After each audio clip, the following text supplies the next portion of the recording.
கிறிஸ்துவுக்குள் பிரியமானவர்களே, கர்த்தரும் இரட்சகருமாய் இயேசுவின் இனிய நாமத்தினாலே உங்கள் யாவரையும் வாழ்த்துகிறேன்.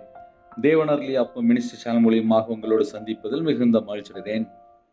தினம்தோறும் அதிகாலை வேளையிலே 3 மணிக்கு பரிசுத்த வேதாகமத்திலிருந்து ஒரு பகுதியை நாம் தியானித்து நம்முடைய குடும்ப பாதுகாப்பிற்காக அதிகாலை வேளையிலே அபிஷேகத்தை பெற்றுக்கொள்ள, தேவனுடைய கிருபையை பெற்றுக்கொள்ள, புதிய நாளுக்காக நாம் அநேக காரியங்களுக்காக ஜெபிக்கிறோம். தொடர்ந்து இணைந்திருங்கள். ஓசியா 11ஆம் அதிகாரம் 4ஆம் வசனத்திலே, மனுஷரை கட்டி இழுக்கிற அன்பின் கயிர்களால் நான் அவர்களை இழுத்தேன், அவர்கள் கழுத்துகளின் மேல் இருந்த நுகத்தடியை எடுத்து போடுகிறவரை போல் இருந்து அவர்கள் பட்சம் சாய்ந்து அவர்களுக்கு ஆகாரம் கொடுத்தேன். ஹல்லேலூயா. கிறிஸ்துவுக்குள் பிரியமானவர்களே, மனுஷரை கட்டி இழுக்கிற அன்பின் கயிர்களால் நான் அவர்களை இழுத்தேன். காலை வேளையிலே புதுசா கூட இணைந்திருப்பீங்க. எனக்கு யாருமே இல்லை, நான் தனியா இருக்கேன், என்னை தேவன் நேசிக்கிறாரா, என் மேல அன்பா இருக்காரா, என் மேல பாசமா இருக்காரா, என்னை நேசிக்க ஒருவர் உண்டா அப்படின்னு கூட நீங்க இணைந்திருக்கலாம். சுவாசம் உள்ள மனுஷனை நம்புவதை விட்டு விடுங்கள் என்று வேதம் சொல்லுது. என்கிட்ட யாராவது அன்பு கூறுவாங்களா அப்படின்னு சொல்லிட்டு ஒரு ஃப்ரெண்ட பழகி பார்ப்பாங்க, கொஞ்ச நாள்ல மாறிடுவாங்க. ஒரு மனுஷன்கிட்ட பேசி பார்ப்பாங்க, கொஞ்ச நாள்ல மாறிடுவாங்க. சொந்தக்காரன்கிட்ட பேசி பார்ப்பாங்க, பணம் இருக்கிறதையும் பேசுவாங்க. கஷ்டப்பட்ட சூழ்நிலையில எல்லாரும் தள்ளி போயிடுவாங்க. ஒரு குடும்பத்துல நெருக்கம் வருது, ஒடுக்கப்பட்ட நிலைமையில இருக்காங்க, ஏழை எளிய ஜனமா இருக்காங்க அப்படின்னா எல்லாராலும் கைவிடப்பட்ட நிலைமையில இருப்பாங்க. நான் இப்படி ஒரு நிலைமையில இருக்கிறேனே, என்கிட்ட யாராவது பாசமா இருப்பாங்களா, என்கிட்ட அன்பா இருப்பாங்களா, என்னை யாராவது சிநேகிப்பாங்களா அப்படின்னா இயேசு கிறிஸ்து உங்களை சிநேகிக்கிறார். மனுஷரை கட்டி இழுக்கிற அன்பின் கயிர்களால் நான் அவர்களை இழுத்தேன். இந்த வசனத்திலே அவர்களை, அவர்கள், அவர்கள், அவர்களுக்கு என்று 4 தடவை வருது. நீங்க வீட்டுல டைரி இருந்தா எடுத்து எழுதி வைக்கலாம். மனுஷரை கட்டி இழுக்கிற அன்பின் கயிர்களால். உங்க மேல எவ்வளவு அன்பா இருந்தால் அன்பின் கயிர்களால் நான் அவர்களை இழுத்தேன். அந்த வேர்டை நீங்க நல்லா ஆழமா படிக்கணும். இழுத்தேன். அவர் உங்களை எப்படி கூப்பிடுறாரு அப்படின்னா, அன்பின் கயிர்களால் நான் அவர்களை இழுத்தேன். ஒரு மனுஷன் பாதாளத்தை நோக்கி போயிட்டு இருப்பான், நரகத்தை நோக்கி போயிட்டு இருப்பான், அக்னி கடலை நோக்கி போயிட்டு இருப்பான், விபச்சாரத்தை நோக்கி போயிட்டு இருப்பான், ஒயின் ஷாப் மதுபான கடையை நோக்கி போயிட்டு இருப்பான், தண்ணி அடிக்க போயிட்டு இருப்பான், கஞ்சா பழக்கத்துல இருப்பான், அசுத்தமான பாவத்துல அடிமையில ஒருத்தன் வாழ்ந்துட்டு இருப்பான், விக்கிர வழிபாட்டுல வாழ்ந்துட்டு இருப்பான். சில குடும்பத்துல அன்பு கூறன்னு சொல்லிட்டு தேவையில்லாத ஒரு ஃப்ரெண்டுகிட்ட போய் மாட்டிக்கிடுவாங்க. அதுக்கப்புறம் பார்த்தா வெளியில வர முடியாது. சில குடும்பத்தை சொல்லுவாங்க, நான் நம்புனேன், என்னை ஏமாத்திட்டாங்கன்னு சொல்லி அழுதுட்டு இருப்பாங்க. அதுக்கப்புறம் கூட வாழ்க்கை ஃபுல்லாவே அழுதுட்டே இருப்பாங்க. காரணம் என்ன? சுவாசம் உள்ள மனுஷனை நம்பதை விட்டு விடுங்கள் என்று வேதம் சொல்லுது. மனுஷனை நம்பி ஏமாந்து அதுக்கப்புறம் வாழ்க்கை ஃபுல்லா கண்ணீரா இருக்கும். ஆனா தேவன் உங்களை நேசிக்கிறார். இயேசு கிறிஸ்து உங்களுக்காக ஜீவனை தந்திருக்கிறார். இயேசு கிறிஸ்து இன்றும் உங்களுக்காக பிதாவிடத்திலே பரிந்து பேசிக்கொண்டார். நமக்காக, நம்முடைய பாவத்துக்காக இயேசு கிறிஸ்து மரித்திருக்கிறார். நம்முடைய பாவங்களுக்காக மரித்து வேத வாக்கின்படி 3ஆம் நாள் உயிரோடு எழுந்த இயேசு கிறிஸ்து இன்றும் பிதாவோட வலதுபட்சத்தில் பரிந்து பேசிக் கொண்டிருக்கிறார். அவருடைய பாதப்படியிலே நாம் அர்ப்பணித்து புதிய நாளிலும் நம்ம ஜெபிக்கும் போது நம்ம ஜெபத்துக்கு உடனே பதில் வரும். நான் அவர்களை அன்பின் கயிறுகளால் இழுத்தேன். எப்படியாவது என்கிட்ட வந்துரு, எப்படியாவது என்கிட்ட வந்துரு அப்படிங்கிற. நீ போதும், இஷ்டம் போல போனது போதும், இஷ்டம் போல உன் வழியில நீ அலைந்து திரிந்தது போதும், என் பக்கம் நீ வந்துரு அப்படின்னு சொல்லி அன்பின் கயிறுகளால் உங்களை கட்டி இழுக்கிறார். எந்தெந்த சூழ்நிலையிலே இணைந்திருக்கிறீங்களோ எனக்கு தெரியாது. இந்த வசனம் உங்க வீட்டுக்குள்ள வருது. மனுஷரை கட்டி இழுக்கிற உங்க மேல எவ்வளவு அன்பா இருந்தால் கட்டி இழுப்பார். நம்ம அப்படி யோசித்து பார்ப்போமே. என்னைய வேணா நான் சொல்றேன், உங்களுக்கு ஈஸியா புரியும். நான் வியாபாரிப்பா. எனக்கு பைபிள் எடுத்து பேசலாம் தெரியாது. நான் மனம் திரும்பாம துணிகரமா வாழ்ந்தேன். என்னை இயேசு வந்து சந்தித்தார். அவர் என்னைய சிநேகித்தார். அவர் என் மேல அன்பா இருந்தார். அவர் என் மேல பிரியமா இருந்ததுனாலதான் நான் இன்னைக்கு உயிரோட இருக்கிறேன். காரணம் என்ன? என் மேல அவ்வளோ அன்பா இருக்கு. என்கிட்ட 1000 குறை இருக்கு. அந்த குறையெல்லாம் மன்னிக்கிறார். எப்படி மன்னிச்சார் சொல்லி பார்க்கும்போது, மனுஷரை கட்டி இழுக்கிற அன்பின் கயிறுகளால் என்னை அவர் இழுத்து கொண்டார்.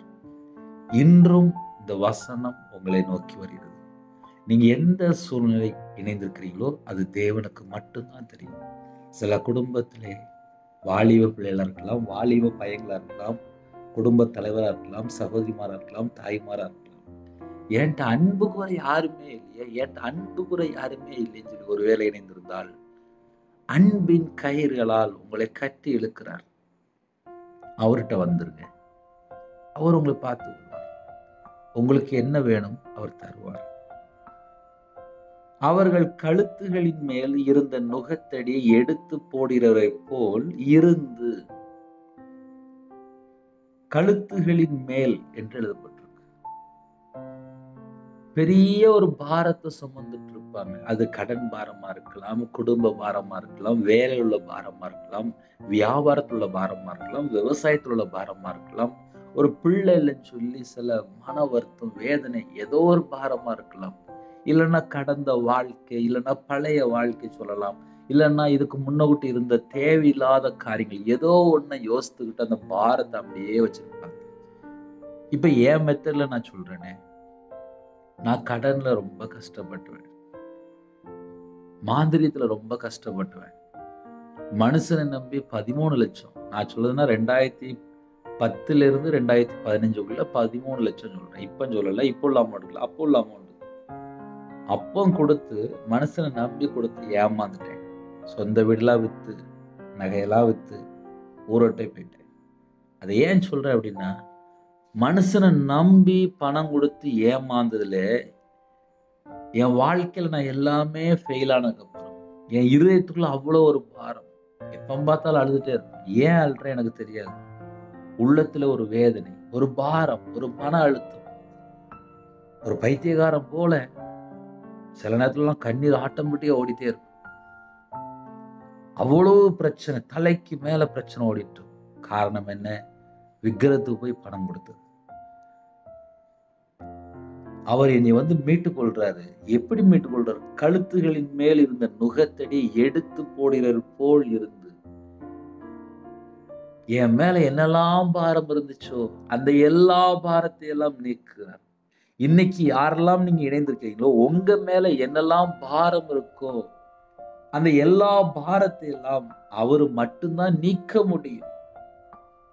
அவர்கள் தாடைகளின் மீதுள்ள நுகத்தை அகற்றுவதை போல் நான் அவர்களுக்கு இருந்தேன். உங்க மேல என்னென்ன ஒரு பாரம் இருக்கும் அந்த எல்லா பாரத்தையெல்லாம் நீக்கிவார். அவர்கள் இன்னைக்கு நம்ம என்ன யோசித்து பார்க்கணும் அப்படின்னா, எந்தெந்த சூழலை நம்ம இணைந்திருக்கிறோமோ அவர்கள் அப்படின்னால எல்லாரும் தான். இந்த பூமியில எத்தனை கோடி ஜனங்களும் எல்லாரும் தான். நம்ம கர்த்தரை நோக்கி பார்க்கும் போது நம்ம வாழ்க்கை வெளிச்சமா மாறிடுது. அவர்கள் பட்சமாய் சாய்ந்து, இயேசு கிறிஸ்து சொல்கிறார், நம்ம பட்சமாய் சாய்ந்து. யோசித்து பாருங்க, நம்ம மேல அன்பா இருக்க, நம்மள்ட்ட என்ன பிரச்சனைக்கு அந்த பிரச்சனையை மாற்றி தரேங்கிறாரு. நம்ம பக்கமாய் சாய்ந்து. நம்ம பக்கமா யாரு சாய்வா? வீட்டுல கணவர் சாய மாட்டாங்க, சில குடும்பத்துல மனைவி கூட கேட்க மாட்டாங்க, பிள்ளைகள் கேட்க மாட்டாங்க. அப்படிப்பட்ட உலகத்துல நம்ம வாழ்ந்துட்டு இருக்கோம். ஆனால் நம்மளை உருவாக்குன தேவன் இந்த பூமியில மாம்சத்தில் வெளிப்பட்டார். அவர் சொல்கிறார், மாம்சத்தில் வெளிப்பட்ட கர்த்தரால் இயேசு சொல்கிறார், அவர்கள் பட்சமாய் சாய்ந்து, நம்ம பக்கமாய் சாய்ந்து அவர்களுக்கு ஆகாரம் கொடுத்தேன். நம்மளை உருவாக்குன தேவன் நமக்கு ஆகாரம் கொடுக்க நம்ம பக்கமாய் சாய்ந்து, நம்ம மேல எவ்வளவு பிரியமா இருந்தால் நம்ம பக்கமாய் சாய்ந்து நமக்கு ஆகாரம் கொடுக்கிறார்.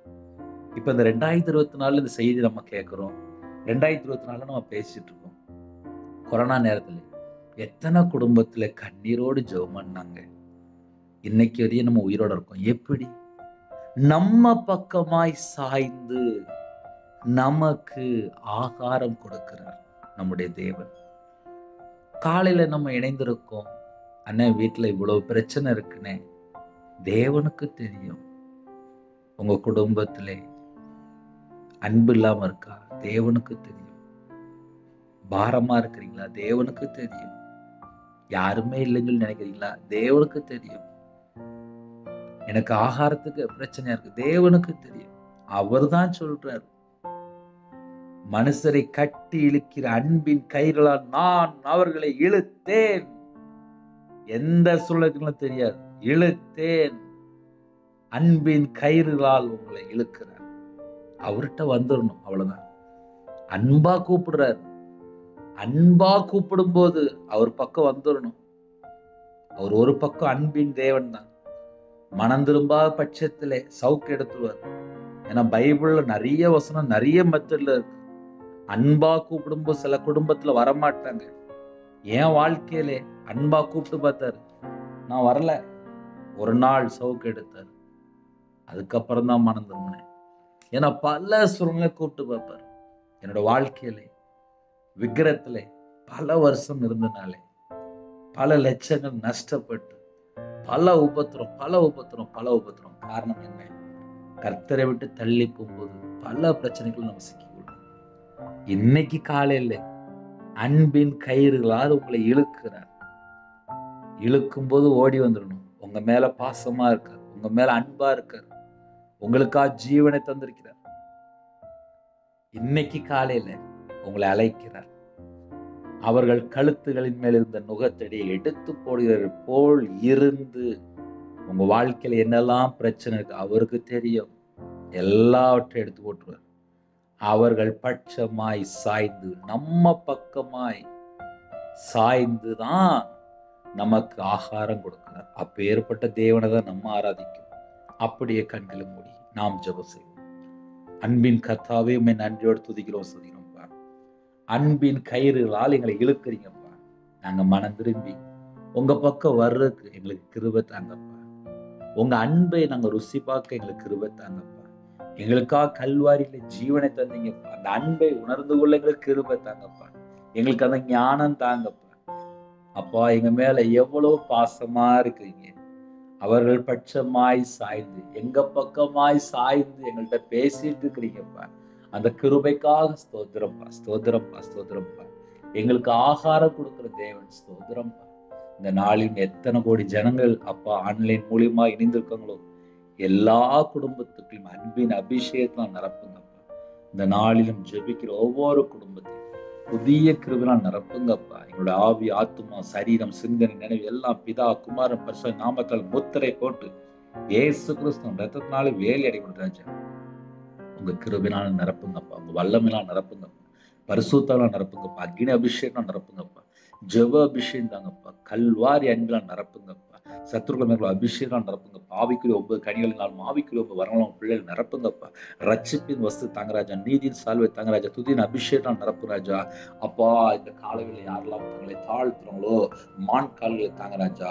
காண்டாமிருகத்துக்கு திறனை தாங்கராஜா. கழுகுகளை போல செட்டில் விடுத்து எழும்ப எடுக்கிறது கிருபை செய்கிறாஜா.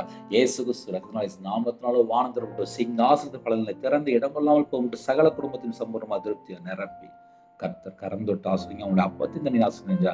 அவங்களோட சிரசு மேல ஆசிரியங்கஞ்சா. அவங்களுடைய குடும்பத்துல என்னென்ன தேவை இருக்கோ எல்லா பாத்திரமும் எல்லாம் நிரம்பி வெளியிட்டு, உங்களுடைய பண்டசாலை எல்லாம் நிரம்பி வெளியிட்டு அப்பா, அந்த நாளும் யாரெல்லாம் ஜெபிக்கிறோம் உங்க சாயல் அப்பா, குமாருடைய சாயல்களை நாங்க வரணும்ப்பா. எங்களை அர்ப்பணிக்கிறோம்ப்பா.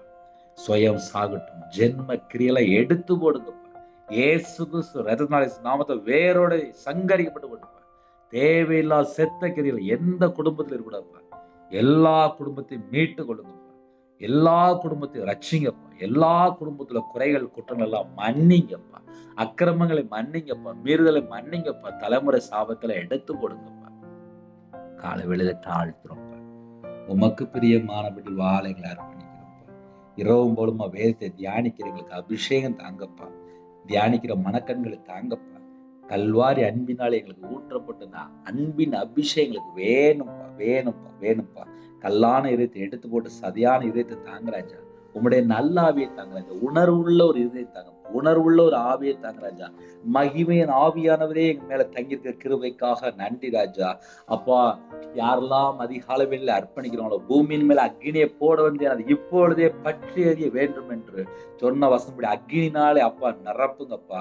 யாரெல்லாம் தாழ்த்தணும் இச்சையை மேற்கொள்ள கிருபை தாங்க ராஜா. குமாரனுடைய ஆவியினால் நிரப்புங்க ராஜா. என்னுடைய அவயம் கிறிஸ்துவோட அவயமா மாறட்டும். நீங்க சிந்தனை கிறிஸ்துவோட இணைவிடும் ராஜா. பரிசுத்த சிந்தை தாங்க ராஜா. பரிசுத்த அப்பா, பரிசுத்தமா வாழ்றதுக்கு எங்களுக்கு தாழ்த்தரமையும் ராஜா. எங்கள் தேவன் பரிசுத்தம் உள்ள தேவன், எங்கள் தேவன் மகிமை உள்ள தேவன், எங்கள் தேவன் ஜீவனுள்ள தேவன். அப்பா, உங்க பிள்ளைகளாக எங்களுக்கு இந்த பூமியில மாற்றீங்களே, எவ்வளவு பெரிய பாக்கியம், எவ்வளவு பெரிய பாக்கியம். அந்த பாக்கியத்தை எண்ணி அப்பா உமக்கு நாங்க துதிக்கிறோம், ஸ்தோதிக்கிறோம் ராஜா. எண்ணி அப்பா உணர்ந்து துதிக்கிறோம், ஸ்தோதிக்கிறோம் ராஜா. அந்த கால வேளையில ஜெபிக்கிற எல்லா குடும்பத்தையும் கர்த்தர் பொறுப்படுத்தணும்ப்பா. பல சூழ்நிலை இணைந்திருக்காங்க. அவங்களோட வாழ்க்கையில என்னென்ன உபத்திரக்கும் அந்த எல்லா உபத்திரத்தை எல்லாம் நீக்கி கர்த்தர் ஆசிரிக்கிறப்பா. கர்த்தரை நம்புகிறோன்னு செழிப்பான் என்று வேலை செய்யறப்பா. எல்லா குடும்பத்தையும் கர்த்தர் ஆசிரிக்கிறாச்சா. நற்கிரை செய்கிற பிள்ளைலாம் மாறணும், நன்மை செய்கிற பிள்ளைலாம் மாறணும், தான தர்மம் செய்கிற பிள்ளைலாம் மாறணும். கனி உள்ள ஒரு வாழ்க்கையை தாங்கப்பா கர்த்தர் பொறுப்படுத்துங்க. யாரெல்லாம் தாழ்த்தணும் எல்லா குடும்பத்தையும் கர்த்தர் ஆசிரியராஜா. உங்களுடைய கட்டளைக்கு கீழ்ப்படிந்து உங்களுடைய கற்பனை கைக்கொள்ள கர்த்தர் கிருபை தாங்க ராஜா. சத்திய ஆவியான கீழ்ப்படிந்து வாழ வேண்டும். அநீதியான காரியங்களை வெறுக்கணும்பா. கர்த்தர் கிருபை தாங்க ராஜா. உண்மை உள்ள மனுஷன் தான்ப்பா பரிபூர்ணமான ஆசீர்வாதத்தை பெறுவான். உண்மையோடு வாழ எங்களுக்கு அந்த கிருபை தாங்கப்பா, கிருபை தாங்கப்பா. காலை வேளையில வேலைக்கு போடுறாங்க, விவசாயத்துக்கு போடுறாங்க, கம்பெனி போடுறாங்க. எத்தனையோ குடும்பத்திலே அப்பா கவர்மெண்ட் ஆபீஸ் எல்லா குடும்பத்துக்கும் வெளிநாட்டுல இருக்காங்க. வாலிப பிள்ளைகள், வாலிப பையங்க டிரைவிங் லைன்ல போறாங்க. எல்லா குடும்பத்துக்கும் கர்த்தருடைய பாதுகாப்பு பரிபூர்ணமாக உண்டாகட்டும். எல்லா தடைகளும் நீக்கி கர்த்தர் ஆசீர்வதிங்க ராஜா. ஹாஸ்பிட்டல்ல இருக்காங்க, அவசர சிகிச்சையில இருக்காங்க. கர்த்தர் கரம் தொட்டு பூரண சுகம் தர வேண்டும், பூரண விடுதலை தர வேண்டும், பரிபூர்ணமான ஆரோக்கியம் தர வேண்டும். இயேசு கிறிஸ்து நாமத்தினால ஜீவன் உண்டாகட்டும்பா. உம்முடைய தலைமுள்ள கரத்தினால தொட்டு சுகமாக்கித்தாங்க. உங்களுடைய அக்கிரமம், உங்களுடைய பாவத்தை எல்லாம் மன்னித்து கர்த்தர் பூரண சுகமாக்கித்தாங்க. கற்பத்தனியா ஜெபிலாம் கர்த்தர் மனமறிங்க ஆசிரியப்பா. மாசமா இருக்காங்க, தாயம்பள்ளி மாசம் ராஜா. டெலிவரி போடுறாங்க, பரம வைத்தியர் கூட இருங்கப்பா. அப்பா, சில குடும்பத்துல பிள்ளைகளுக்கு வயசு அதிகமாயிட்டு போகுது. எல்லா தடைகளும் நீக்கி வாசல் திறந்தாங்க. சில குடும்பத்திலே அப்பா வரக்கூடிய மனவளனுக்கா ஸ்தோத்திரம்ப்பா. அந்த குடும்பத்தை கர்த்தர் ஆசீர்வதித்து கிருபைக்கா நன்றி. மனவாட்டிக்கா ஸ்தோத்திரம்ப்பா. சில குடும்பத்துல திருமணம் முடிந்த பின்பாக பல காரியத்திலே குறைகள் குற்றங்கள் எல்லாவற்றையும் கர்த்தர் மன்னித்து இணைந்து வாழ கர்த்தர் கிருபை செய்யுங்க ராஜா. விக்கிர வழிபாடுல அந்த குடும்பம் மனம் திரும்பி இயேசு கிறிஸ்து ராஜா தான் மெய்யான தேவன் என்பதை உணர்ந்து மனம் திரும்பி அப்பா தேவனுக்கு பிரியமானபடி வாழ அர்ப்பணிக்கிறோம்ப்பா. ஒவ்வொரு குடும்பமும் ரட்சிக்கப்படணும். எந்தெந்த குடும்பத்திலே விக்கிர வழிபாடுல மாந்திரியம் பிள்ளி சுனித்துல கட்டப்படும் அந்த குடும்பம் ரட்சிக்கப்படும். தேவையில்லா இசத்தகிரிலா இயேசு கிறிஸ்து நாமத்தால் சுற்றறியப்படும் ராஜா. இந்த நாளும் யாரெல்லாம் பிறந்தநாள் கொண்டாடுறாங்களோ, திருமண நாள் கொண்டாடுறாங்களோ, கர்த்தர் 1000 மடங்கு ஆசீர்வதிக்க வேண்டும். கர்த்தருடைய பாதத்தில் அர்ப்பணிக்கும் ராஜா. தேவன் அருளி அப்போ மினிஸ்டர் மூலியமா யாரெல்லாம் இணைந்தாங்களோ எல்லா குடும்பத்தையும் சேனையில் கர்த்தர் பரிசுத்தர் பரிசுத்த பரிசுத்த பிள்ளைகளை நீங்களே சந்திச்சிருங்கப்பா. வெளிநாட்டுல இருக்காங்க, அவங்களுக்கு போதுமான அளவுக்கு எல்லா விதமான வாசல் திறந்தாங்க. வேலைக்கா ஜெபீர கர்த்தர் வாசல் திறந்தாங்க ராஜா. பரிசுத்தவான ஜெபிக்கிறாங்க அப்பா. சில குடும்பத்துல மிஸ்ரமா ஜெபிக்கிறாங்க. வாலிப பிள்ளைகள், வாலிப பையன்கள் அப்பா விசேஷமா அபிஷேகம் ராஜா. எல்லா தேசத்திலுமே சுவிசேஷம் அறிவிக்கிற கிருபை தாங்க ராஜா. அந்த நாளும் ஜெபிக்கிற எல்லா குடும்பத்துக்கா ஸ்தோத்திரம் ஸ்தோத்திரம் ஸ்தோத்திரம் ராஜா. எந்த குடும்பத்துல அர்ப்பணிக்கிறாங்களோ, எந்த குடும்பத்துல தாழ்த்துறாங்களோ எல்லா குடும்பத்தையும் கர்த்தர் ஆசீர்வதிங்க. சில குடும்பத்திலே தாழ்த்துறாங்க, அர்ப்பணிக்கிறாங்க. அவங்களுடைய மன விருப்பத்தை நிறைவேற்ற ராஜா. உமக்கு பிரியமானபடி நாங்கள் வாழ வேண்டும். சுயம் சாகட்டும், 4 வார்த்தை சாகட்டும், ஜென்ம கிரியாகி ராஜா. தேவனுக்கு பிரியமானபடி அப்பா பரிசுத்தமாக அப்பா மெய்யான தேவனை தொழுது கொள்ள, ஆவியோடு உண்மையோடு தொழுது கொள்ள கர்த்தர்களை அபிஷேகம் பண்ணுங்க ராஜா. அப்பா துதியின் அபிஷேகம் நிரப்பும் ராஜா. எல்லா குடும்பத்தையும் கர்த்தர் கறந்துட்டு ஆசுவீங்க. இந்த நாளை பொருட்படுத்துவங்க, படிக்கிற பிள்ளைகளை கர்த்தர் பொருட்படுத்துங்க ராஜா. தேவையுள்ள எல்லா காரியமும் கர்த்தர் சந்திக்க வேண்டும். பரத்திலும் சந்திக்க ராஜா. உங்களுடைய கரம் நீட்டி உங்க பிள்ளைகளை ஆசீர்வதிங்க. கடன் பிரச்சனை போராடுறாங்க, அந்த கடனுக்கு ஒரு முடிவு கொண்டு வாங்க. இந்த நாளின் எல்லா தேவையிலெல்லாம் கர்த்தர் சந்திக்க ராஜா. சகல குடும்பத்தையும் கர்த்தர் பொருட்படுத்துங்க. உங்க நாம மட்டுமே எடுத்தும் உங்களுடைய கரத்துல தாழ்த்து துதிகான மகிமை எல்லாம் ஒருக்கே செலுத்துறோம். இயேசு கிறிஸ்துவின் பிதாவே, ஆமென். God bless you.